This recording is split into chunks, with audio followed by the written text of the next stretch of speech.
Good afternoon, folks. Thank you for being here. 6 months ago, here in New York City, I made the case that Donald Trump was dangerously incompetent and incapable of world leadership.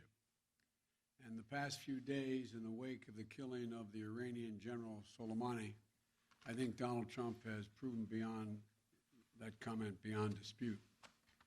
The haphazard decision-making process that led up to it, the failure to consult with our allies or Congress, and the reckless disregard for the consequences that would surely follow was, in my view, dangerously incompetent. And folks, in wake of such an enormous escalation that has exploded geopolitics in the region and put the United States and Iran on a collision course, what would we expect from an American president?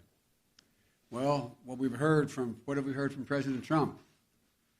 We have not heard a sober-minded explanation to reassure the American people that this decision and its consequences were thought through.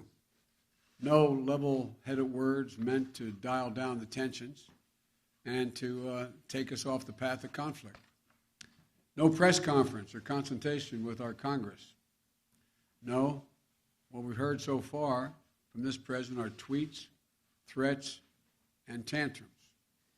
All we've heard from this administration are shifting explanations, evasive answers, repeated assertions of an imminent threat without the necessary evidence to support that conclusion.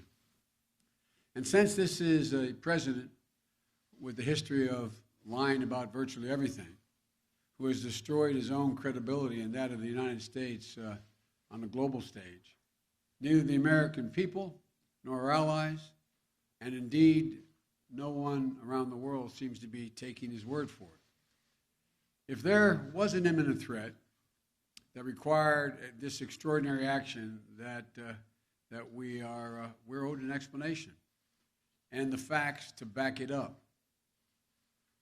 But these matters are of deadly import, and to me, they are unmistakably clear. Donald Trump does not have, let me make it clear, does not have the authority to go to war with Iran without congressional authorization.